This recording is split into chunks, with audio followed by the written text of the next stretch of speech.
வணக்கம். வேந்தரின் கண்ணுறங்கும் வேளை இரவு செய்திகளுக்காக காவேரி ஜெகநாதன். முதலில் தலைப்புச் செய்திகள். இளைஞர்கள் மத்தியில் தமிழ் ஆர்வத்தை வளர்க்க முடியும்.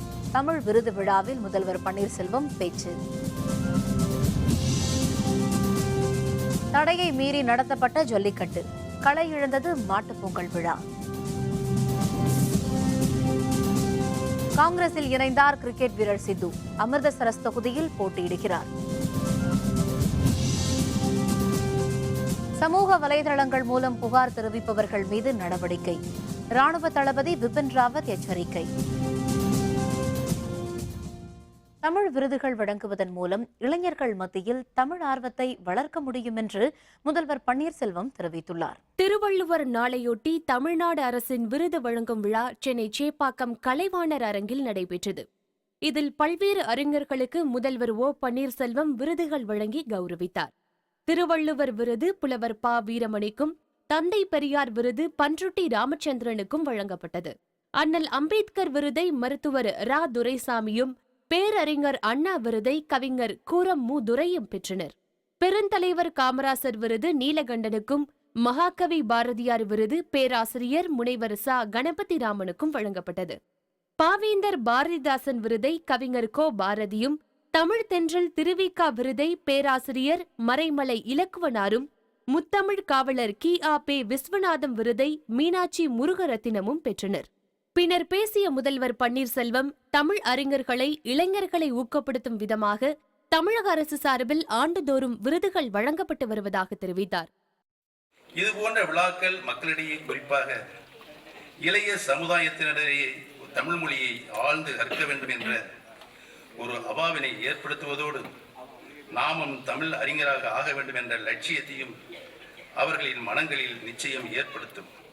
அது மட்டுமல்லாமல் எல்லோரும் ஒரு நிறை என்ற எண்ணத்தையும் ஏற்படுத்தும். விருது பெற்றவர்களுக்கு தலா 1 லட்சம் ரூபாய்க்கான காசோலியுடன் 1 சவரன் தங்கப்பதக்கம் மற்றும் விருதுக்கான தகுதி சான்றிதழும் வழங்கப்பட்டது. நலிவடைந்த 50 தமிழ் அறிஞர்களுக்கு உதவித்தொகையையும் முதல்வர் பன்னீர்செல்வம் வழங்கினார். பொங்கல் திருநாளின் 2ஆம் நாளான இன்று தமிழகம் முழுவதும் மாட்டுப்பொங்கல் விழா கொண்டாடப்பட்டது. ஜல்லிக்கட்டு தடை காரணமாக பல்வேறு பகுதிகளில் பொங்கல் விழா களை இழந்தது. உயிர்கள் வாழவும் பயிர்கள் செழிக்கவும் உதவும் சூரியனுக்கும் இயற்கைக்கும் நன்றி தெரிவிக்கும் விதமாக பொங்கல் திருநாள் நேற்று உழவர் திருநாளாக தமிழகம் முழுவதும் கொண்டாடப்பட்டது. தை திருநாளின் 2ஆம் நாளான இன்று மாட்டுப்பொங்கல் விழா கொண்டாடப்பட்டது. உழவிற்கு உயிரூட்டும் விதமாகவும் விவசாயத்திற்கு பயன்படும் கால்நடைகளுக்கு நன்றி சொல்லும் விதமாகவும் இந்த திருநாள் கொண்டாடப்பட்டது. முக்கியமாக மாட்டு தொழுவத்திலேயே பொங்கல் வைத்து கால்நடைகளுக்கு பொங்கல் பழம் கொடுத்து மாட்டுப்பொங்கல் கொண்டாடப்பட்டது. மாடுகளுக்கு புதிய கயிறு மாற்றி கொம்புகளில் சலங்கை அணிவித்து கோவில்களுக்கு அழைத்துச் சென்றும் வழிபட்டனர். மாடுகளை அலங்கரித்து ஊர்வலமாக அழைத்துச் செல்வதும் தமிழர்களின் தனிச்சிறப்பு வாய்ந்த வீர விளையாட்டான ஜல்லிக்கட்டு நடத்துவதும் இன்றைய நாள் திருவிழாவின் சிறப்பு வாய்ந்ததாகும். எனினும் ஜல்லிக்கட்டு தடை காரணமாக பல்வேறு பகுதிகளில் பொங்கல் விழா களையிழந்து காணப்பட்டது. ஜல்லிக்கட்டிற்கு உச்சநீதிமன்றம் தடை விதித்துள்ள நிலையிலும் தமிழகத்தின் பல்வேறு மாவட்டங்களில் ஜல்லிக்கட்டு போட்டிகள் நடத்தப்பட்டன. தமிழகத்தில் ஜல்லிக்கட்டு போட்டி நடத்த வேண்டுமென அனைத்து தரப்பினரும் மத்திய அரசை வலியுறுத்தி வருகின்றனர். எனினும் ஜல்லிக்கட்டு நடத்த உச்சநீதிமன்றம் தடை விதித்துள்ளது. இதனிடையே தடை உத்தரவை மீறி மதுரை, திருச்சி, திண்டுக்கல் உள்பட பல மாவட்டங்களில் ஜல்லிக்கட்டு போட்டி நடத்தப்பட்டது. இதனால் அந்தந்த பகுதிகளில் காவல்துறையினர் குவிக்கப்பட்டதால் பதற்றமான சூழல் ஏற்பட்டது. மாட்டுப்பொங்கல் திருநாளான இன்று மதுரை மாவட்டம் அலங்காநல்லூர் அரசு பள்ளிக்கு பின்புறம் தற்காலிக வாடிவாசல் அமைத்து ஜல்லிக்கட்டு நடத்தப்பட்டது. கொங்குநாடு இளைஞர் பேரவை சார்பில் நடைபெற்ற ஜல்லிக்கட்டில் 10க்கும் அதிகமான காளைகள் பங்கேற்றன. 50க்கும் அதிகமான இளைஞர்கள் போட்டியில் கலந்து கொண்டனர். போட்டியில் வெற்றி பெற்றவர்களுக்கு பரிசுகள் வழங்கப்பட்டன. ஜல்லிக்கட்டு நடத்தியது தொடர்பாக 2 பேரை காவல்துறையினர் கைது செய்தனர். இதேபோன்று மதுரை முடக்கத்தான் பகுதியில் நடத்தப்பட்ட ஜல்லிக்கட்டு போட்டிகளில் திரளான காளைகளோடு மாடுபிடி வீரர்கள் கலந்து கொண்டனர். ஜல்லிக்கட்டிற்காக தற்காலிக வாடிவாசல் அமைக்கப்பட்டு கற்பூரம் ஏற்றி சாமி கும்பிட்ட பின்னர் முதலில் கிராம கோவில் மாடு அவிழ்த்து விடப்பட்டது. இதனைத் தொடர்ந்து ஒவ்வொரு மாடாக அவிழ்த்து விடப்பட்டு ஜல்லிக்கட்டு நடத்தப்பட்டது. தடையை மீறி ஜல்லிக்கட்டு போட்டிகள் நடத்தப்பட்டதை அடுத்து போட்டி அமைப்பாளர்கள், மாடுபிடி வீரர்கள் உள்ளிட்டோரை காவல்துறையினர் கைது செய்தனர்.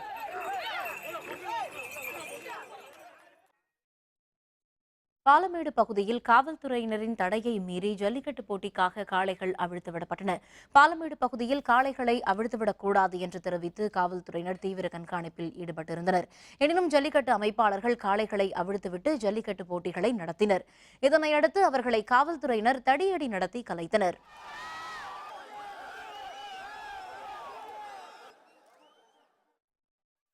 இதனிடையே ஜல்லிக்கட்டுக்கு விதிக்கப்பட்ட தடைக்கு கண்டனம் தெரிவித்து பாலமேடு பகுதியில் கடைகளை அடைத்தும் வீடுகளில் கருப்பு கொடி ஏற்றியும் எதிர்ப்பு தெரிவிக்கப்பட்டது. ஜல்லிக்கட்டு போட்டிகளை நடத்துவதற்கு உச்சநீதிமன்றம் விதித்த தடை விலக்கிக் கொள்ளப்படாததால் வழக்கம் போல ஜல்லிக்கட்டு போட்டிகளை நடத்த முடியவில்லை. பல பகுதிகளிலும் தடையை மீறி போட்டிகளை நடத்துவதும் போட்டி நடத்தியவர்களை காவல்துறையினர் கைது செய்வதும் தொடர்ந்து நடைபெற்று வருகிறது. இதற்கு கண்டனம் தெரிவித்து பாலமேடு பகுதியில் கடைகளை அடைத்தும் வீடுகளில் கருப்பு கொடி ஏற்றி வைத்தும் எதிர்ப்பு தெரிவிக்கப்பட்டது. பாலமேடு இன்னைக்கு பாத்தீங்கன்னா சார் ஒரு துக்க தினம் மாதிரி தான் சார் நடந்துகிட்டு இருக்கு. கம்ப்ளீட்டா ஒரு பண்டிகைனா என்ன நடக்கணுமோ இன்னைக்கு எல்லா கடையும் அடப்பு. டீ கடையில இருந்து எல்லா கடையுமே அடப்பு. மக்கள் இயல்பு வாழ்க்கையில இல்ல சார். எல்லாம் கருப்பு துணியை கட்டி ஊரங்க கருப்பு கொடி கட்டி வச்சு இது பண்ணிக்கிட்டு இருக்காங்க. பீட்டா அமைப்புக்கு எங்களுடைய இளைஞர்களுடைய இது என்ன தெரியும், எங்களுடைய தமிழ்நாட்டுடைய பாரம்பரியம் என்ன தெரியும் கேட்கிறேன். 22 பேர் கொண்ட குழு தான். அவங்களுக்கு இது என்னன்னே தெரியாது. வடநாட்டுக்காரர்களுக்கு என்ன தெரியும்? தமிழர் உணர்வை கொஞ்சமாவது புரிஞ்சுக்கிட்டு மத்திய அரசு எங்களுக்கு அனுமதி கொடுக்கணும். புதுக்கோட்டையில் தடையை மீறி ஜல்லிக்கட்டு போட்டிகள் நடத்தப்பட்டதை அடுத்து காவல்துறையினர் தடியடி நடத்தினர். புதுக்கோட்டை மாவட்டத்தில் மழையூர், பொன்னன் விடுதி உள்ளிட்ட பகுதிகளில் போட்டிகளை நடத்த திரளானோர் குவிந்தனர். இதனையடுத்து அங்கு வந்த காவல்துறையினர் திடீரென தடியடி நடத்தியதால் பதற்றமான சூழல் ஏற்பட்டது.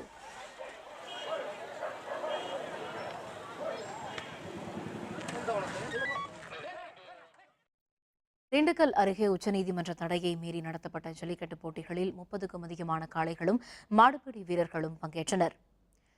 திண்டுக்கல்லை அடுத்த நல்லாம்பட்டி கிராமத்தில் ஆண்டுதோறும் ஜல்லிக்கட்டு போட்டிகள் நடத்தப்படுவது வழக்கம். ஜல்லிக்கட்டு போட்டிகளுக்கு உச்சநீதிமன்றம் தடை விதித்த நிலையில் இந்த ஆண்டு போட்டிகள் நடக்குமா என்ற எதிர்பார்ப்புடன் மக்கள் காத்திருந்தனர். எனினும் தடையை மீறி நடத்தப்பட்ட ஜல்லிக்கட்டு போட்டியில் 30க்கும் அதிகமான காளைகளும் மாடுபிடி வீரர்களும் கலந்து கொண்டனர். மாடுகளை அடக்கிய வீரர்களுக்கு பல்வேறு பரிசுகள் வழங்கப்பட்டன.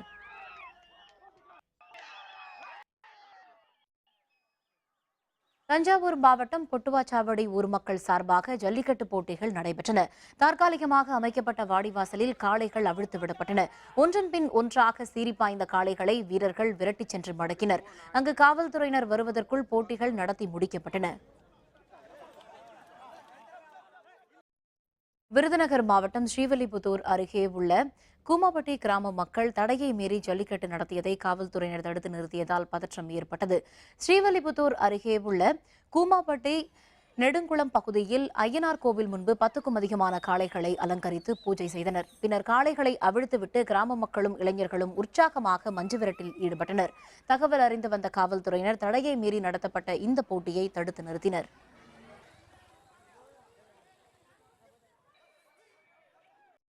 பாரதிய ஜனதா கட்சியில் இருந்து விலகிய கிரிக்கெட் வீரர் சித்து காங்கிரஸ் துணைத் தலைவர் ராகுல் காந்தி முன்னிலையில் காங்கிரஸில் இணைந்தார்.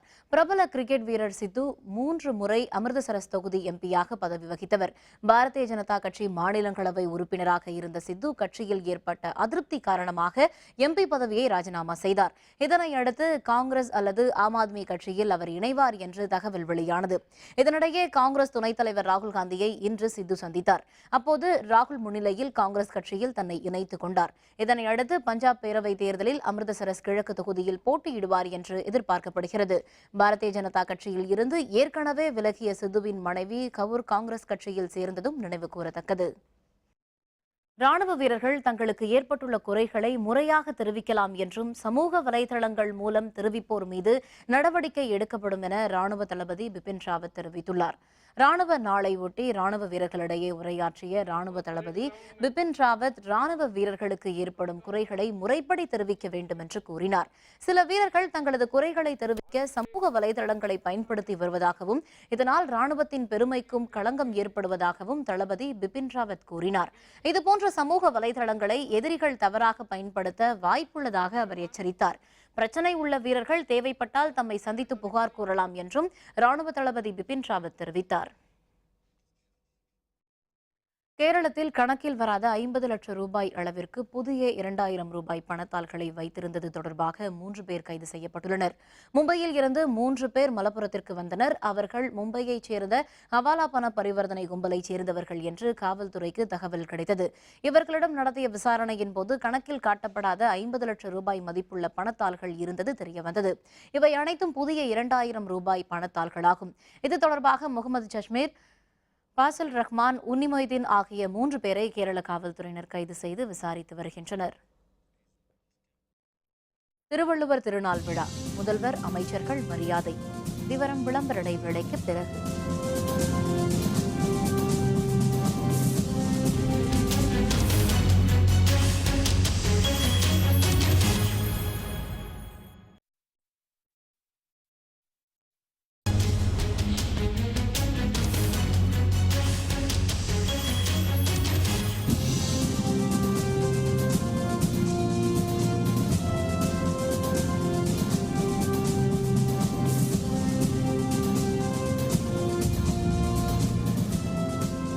செய்திகள் தொடர்கின்றன. திருவள்ளுவர் திருநாளை ஒட்டி சென்னை மெரினா கடற்கரையில் அமைந்துள்ள அவருடைய சிலைக்கு முதல்வர் பன்னீர்செல்வம் உள்ளிட்ட அமைச்சர்கள் மலர் தூவி அஞ்சலி செலுத்தினர். சென்னை மெரினா கடற்கரையில் உள்ள திருவள்ளுவர் சிலைக்கு முதல்வர் பன்னீர்செல்வம், தமிழக அமைச்சர்கள் மற்றும் தலைமைச் செயலர் கிரிஜா வைத்தியநாதன் உள்ளிட்டோர் மலர் தூவி மரியாதை செலுத்தினர். இவர்களைத் தொடர்ந்து பல்வேறு கட்சிகளைச் சேர்ந்தவர்களும் திருவள்ளுவருக்கு மரியாதை செலுத்தினர்.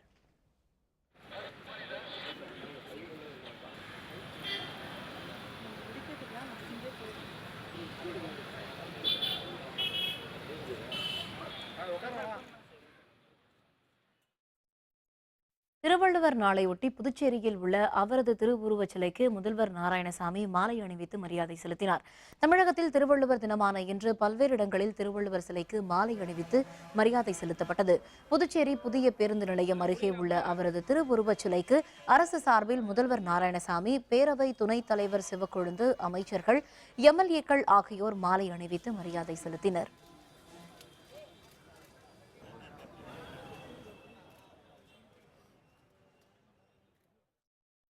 கன்னியாகுமரியில் அமைந்துள்ள திருவள்ளுவரின் சிலைக்கு மலர் தூவி மரியாதை செலுத்தும் நிகழ்ச்சியில் தமிழ் ஆர்வலர்கள் திரளானோர் பங்கேற்றனர்.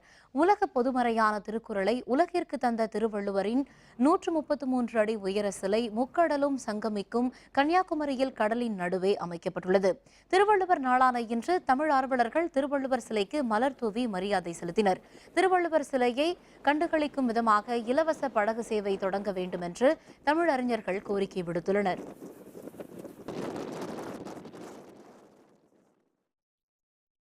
பீட்டா அமைப்பிற்கு ஆதரவாக செயல்படும் நடிகை த்ரிஷாவின் படப்பிடிப்புகளை நடத்தவிட மாட்டோம் என முக்குளத்தோர் புலிப்படை தலைவர் கருணாஸ் தெரிவித்துள்ளார். சிவகங்கை அருகே பனங்காடியில் செய்தியாளர்களுடன் பேசிய அவர், வீடு வீடாக சென்று தமிழர்களை ஒன்றுபடுத்தி அடுத்த ஆண்டு ஜல்லிக்கட்டு நடத்த பாடுபட வேண்டும் என்று கேட்டுக் கொண்டார். மேலும் பீட்டா அமைப்பிற்கு ஆதரவாக செயல்படும் நடிகை த்ரிஷாவின் செயலை நடிகர் சங்கத்தின் துணைத் தலைவராகவும் சட்டப்பேரவை உறுப்பினராகவும் கண்டிப்பதாக அவர் தெரிவித்தார். த்ரிஷாங்கிற நடிகை பீட்டாவுக்கு ஆதரவு தெரிவிச்சிருக்கிறாங்க, அந்த அமைப்பு செய்கிறது சரி அப்படிங்கிற மாதிரி சொல்லியிருக்காங்கன்னால் அதை வன்மையாக நான் கண்டிக்கிறேன். தமிழர்களால் பிரபலமடைந்த ஒரு நடிகை, தமிழ் தயாரிப்பாளர்களுடைய பணத்திலே சம்பளம் வாங்கக்கூடிய ஒரு நடிகை, தமிழர்களுடைய உணர்வுகளுக்கு எதிராக ஒரு கருத்தை பதிவு செய்திருக்கிறார் என்று சொன்னால், நடிகனாகவும் நடிகர் சங்கத்தினுடைய துணைத் தலைவராகவும் அதை நான் வன்மையாக கண்டிக்கிறேன். புதுக்கோட்டை மாவட்டம் பொன்னன் விடுதியில் நாம் தமிழர் கட்சி சார்பில் நடைபெற்ற ஜல்லிக்கட்டு விளையாட்டில் திரளான இளைஞர்கள் பங்கேற்றனர். தமிழர்களின் வீர விளையாட்டான ஜல்லிக்கட்டு போட்டியை நடத்தியே தீர வேண்டும் என பல்வேறு அமைப்பினர், கல்லூரி மாணவர்கள், இளைஞர்கள் என அனைத்து தரப்பினரும் பல்வேறு போராட்டங்களில் ஈடுபட்டு வந்தனர். உச்சநீதிமன்றத்தில் வழக்கு இருக்கும் நிலையில் அவசர சட்டத்தை கொண்டுவர முடியாது என மத்திய அரசு அறிவித்த நிலையில் பல்வேறு இடங்களில் தடையை மீறி ஜல்லிக்கட்டு போட்டி நடைபெற்று வருகின்றன. இதன் ஒரு பகுதியாக புதுக்கோட்டை மாவட்டம் ராப்பூசல், பூங்கொடி, பொன்னன் விடுதி உள்ளிட்ட இடங்களில் நாம் தமிழர் கட்சியின் சார்பில் ஜல்லிக்கட்டு போட்டி நடைபெற்றது. இந்த ஜல்லிக்கட்டு போட்டியை ஏராளமான மக்கள் கண்டு ரசித்தனர்.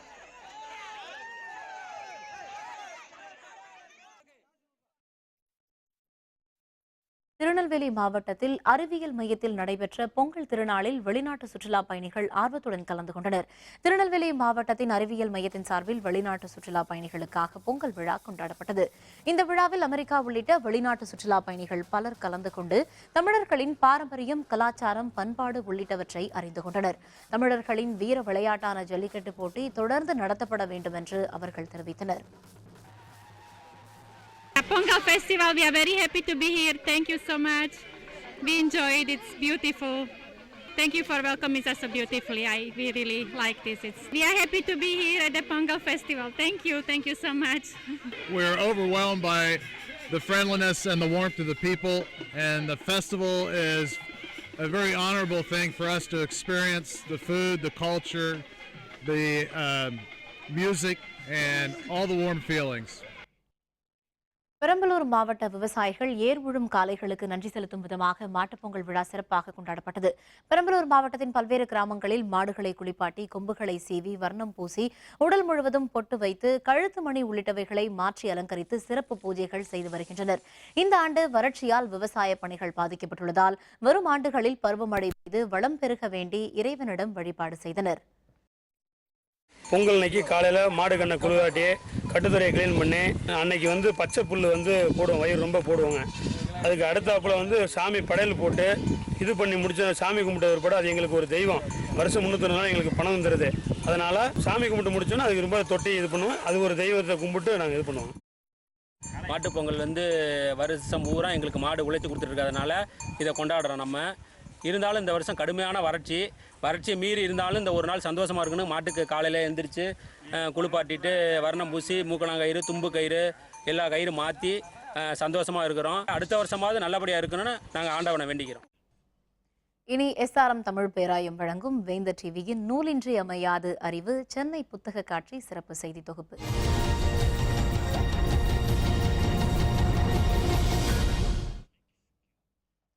40வது சென்னை புத்தக காட்சியில் ஞாயிற்றுக்கிழமையான இன்று வழக்கம் போல வாசகர்களின் கூட்டம் அதிக அளவில் காணப்படுகிறது. நாளையும் விடுமுறை நாள் என்பதால் வாசகர்கள் கூட்டம் தொடரும் என்று எதிர்பார்க்கப்படுகிறது. பிறமொழி இலக்கியங்களுக்கு என தமிழில் கணிசமான வாசகர்கள் இருக்கிறார்கள். ஆங்கில வழி தமிழில் பல நூல்களை பல பதிப்பகங்கள் வெளியிட்டு வருகின்றன. ஆங்கில நூல்கள் மட்டுமின்றி நாட்டின் பிற மொழிகளில் வெளியான எண்ணற்ற இலக்கிய நூல்களை சாகித்ய அகாதமி தமிழில் மொழிபெயர்த்து வெளியிட்டு வருகிறது. சென்னை புத்தக காட்சியில் இடம்பெற்றுள்ள சாகித்ய அகாதமி அரங்கில் புதிய மொழிபெயர்ப்பு நூல்கள் மட்டுமின்றி ஏற்கனவே வெளியாகி சில ஆண்டுகளான நல்ல நூல்களும் விலை குறைத்து விற்கப்படுகின்றன. இந்த வருஷம் நிறையா புது புத்தகங்கள் வந்திருக்குது.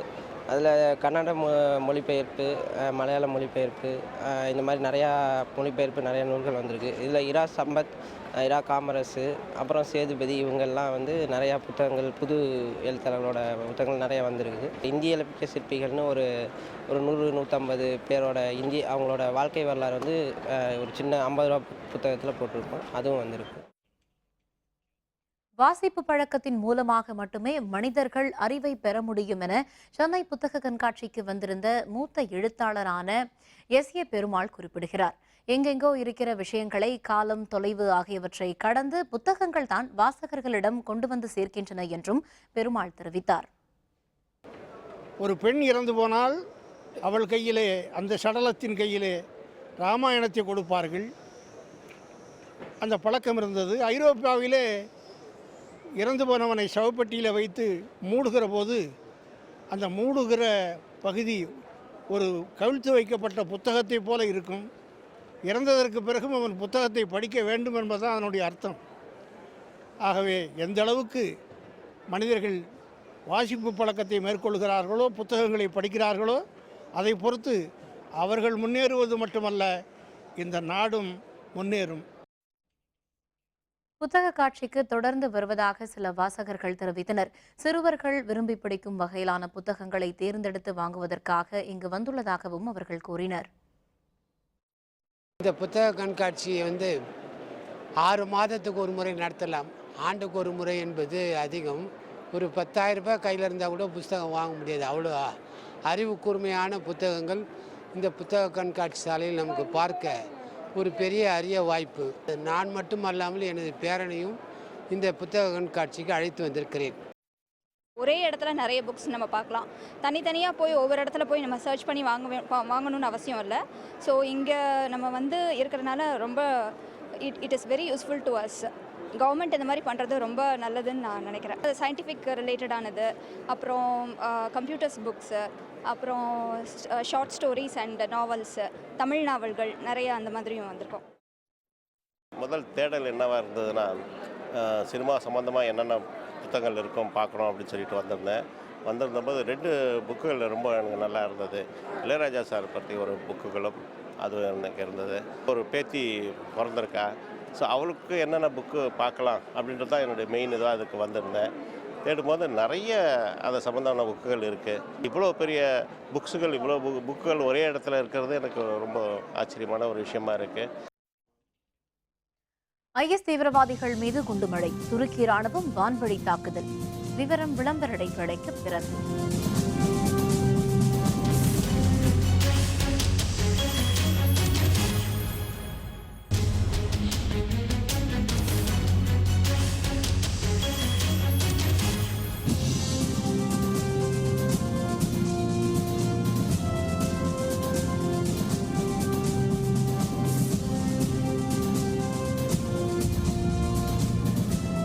செய்திகள் தொடர்கின்றன.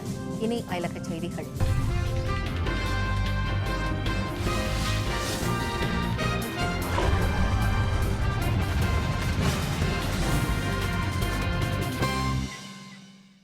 சிரியாவில் IS தீவிரவாதிகளின் நிலைகளின் மீது 12 முறை வான்வழி தாக்குதல்கள் நடத்தப்பட்டதாக துருக்கி ராணுவம் தெரிவித்துள்ளது. சிரியாவில் அதிபர் பஷர் அல் ஆசாத்தின் அரசுக்கு எதிராக சண்டையிட்டு வரும் IS தீவிரவாதிகளும் கிளர்ச்சியாளர்களும் பல்வேறு முக்கிய பகுதிகளை கைப்பற்றினர். அவற்றை மீட்க அந்நாட்டு ராணுவம் தொடர்ந்து போராடி வருகிறது. IS தீவிரவாதிகளின் முக்கிய தலைமை இடமான அலப்போ நகரை சில நாட்களுக்கு முன்பு ராணுவத்தினர் மீட்டனர். இந்த நிலையில் அல்பாப் என்ற இடத்தில் IS தீவிரவாதிகள் பதுங்கியிருந்த பகுதிகளில் துருக்கி விமானங்கள் மூலம் 12 முறை வான்வழி தாக்குதல் நடத்தின. இதில் 9 தீவிரவாதிகள் கொல்லப்பட்டதாக துருக்கி ராணுவம் தெரிவித்துள்ளது.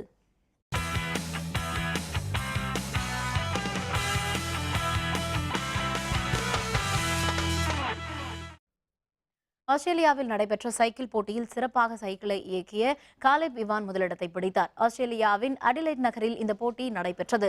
56 கிலோமீட்டர் தொலைவுக்கு நடைபெற்ற இந்த போட்டியில் வேகமாக சைக்கிளை இயக்கிய ஆஸ்திரிய வீரர் காலேப் இவான் முதலிடத்தை பெற்றார். 2வது இடத்தை அயர்லாந்து நாட்டைச் சேர்ந்த சாம்பனன் பிடித்தார். உலக சாம்பியனான ஸ்லோவக்கியா நாட்டைச் சேர்ந்த பீட்டர் சாகன் 3வது இடத்திற்கு தள்ளப்பட்டார். போட்டிக்கு பிறகு செய்தியாளர்களுடன் பேசிய காலேப் இவான் தற்போதைய நிலையில் உலக சாம்பியனான பீட்டர் சாகனை வென்றது மகிழ்ச்சி அளிப்பதாக குறிப்பிட்டார்.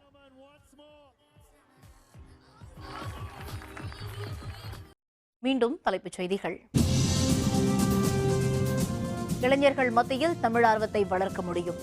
தமிழ் விருது விழாவில் முதல்வர் பன்னீர்செல்வம் பேச்சு. தடையை மீறி நடத்தப்பட்ட ஜல்லிக்கட்டு, களை இழந்தது மாட்டுப் பொங்கல் விழா. காங்கிரஸில் இணைந்தார் கிரிக்கெட் வீரர் சித்து. அமிர்தசரஸ் தொகுதியில் போட்டியிடுகிறார். சமூக வலைதளங்கள் மூலம் புகார் தெரிவிப்பவர்கள் மீது நடவடிக்கை, ராணுவ தளபதி பிபின் ராவத் எச்சரிக்கை. இத்துடன் வேந்தரின் கண்ணுறங்கும் வேளை இரவு செய்திகள் நிறைவடைந்தன. மீண்டும் நாளை காலை 8 மணிக்கு இளங்கதிர் காலை செய்திகளில் சந்திப்போம். வணக்கம்.